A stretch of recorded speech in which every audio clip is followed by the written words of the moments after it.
Papi. Papi è uno scandalo, noi abbiamo fatto questo libro, uno scandalo politico, l'abbiamo sottotitolato, perché in realtà è stato presentato all'opinione pubblica e ancora oggi, insomma, chi leggeva il giornale della famiglia Berlusconi ieri o oggi, insomma, c'era, non so se era ieri o era oggi perché è sempre uguale, quindi è sempre lo stesso giornale che viene venduto però tutti i giorni. A ogni pagina c'è una manganellata a qualcuno che ha detto qualcosa che non andava su Berlusconi.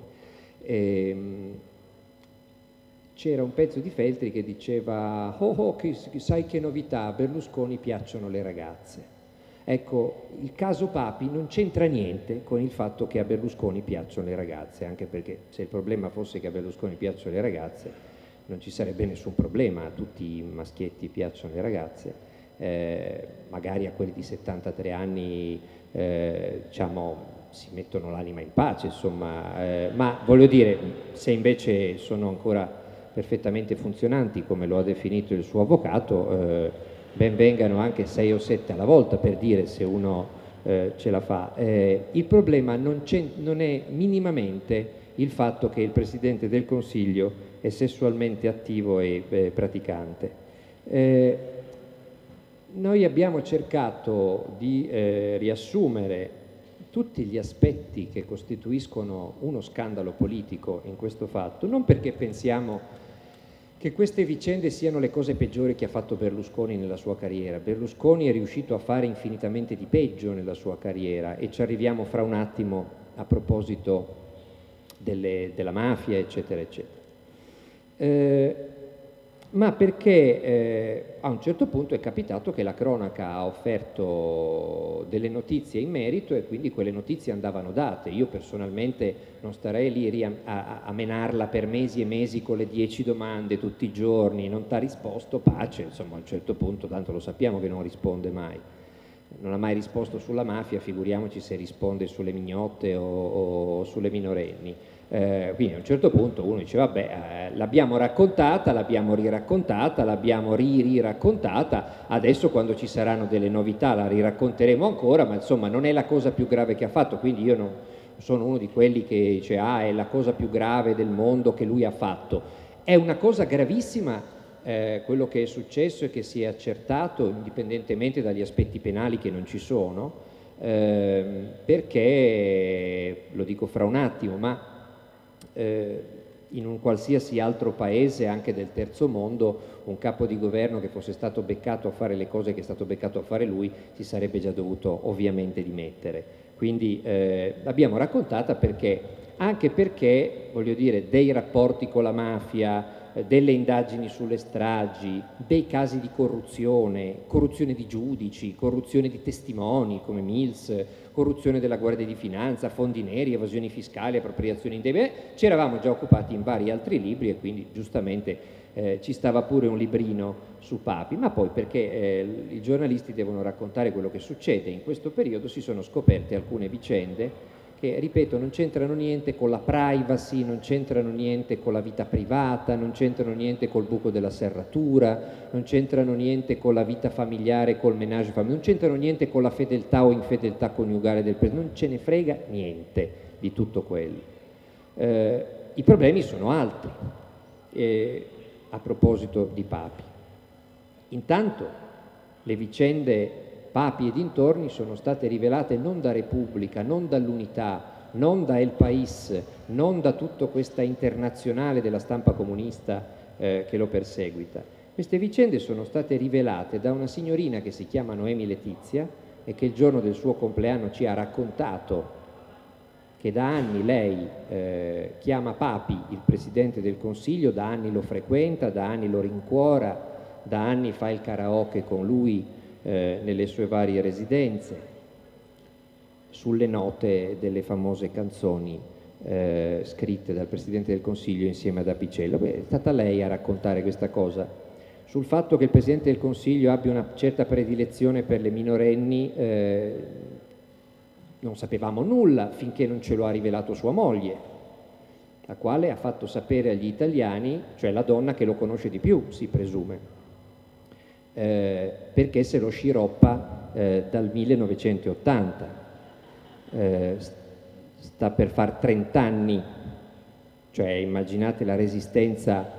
Il 25 aprile bisognerebbe premiare Veronica per la resistenza, sono 30 anni, no?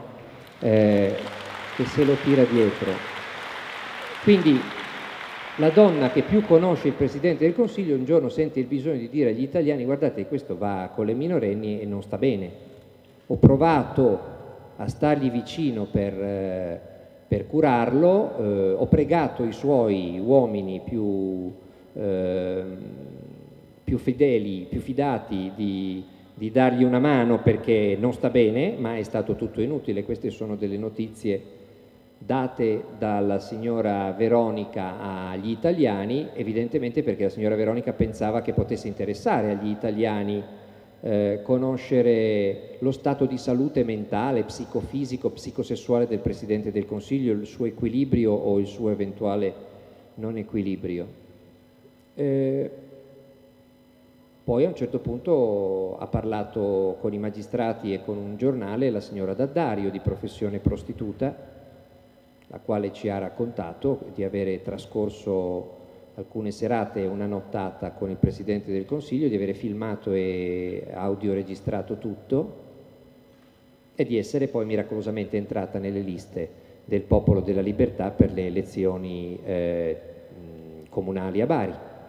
La lista La Puglia prima di tutto. Adesso naturalmente è una lista che viene ribattezzata variamente in altro modo su internet, ci sono varie alternative rispetto alla Puglia prima di tutto. No, prima di tutto viene altro. Però sono tutte cose che la stampa si è limitata a registrare, dopodiché quando registri 1, 2, 3, 4 cose di questo ambito ti domandi, dici: ma che fa il nostro Presidente del Consiglio? Che gli sta capitando? Che gli è successo? Non starà bene?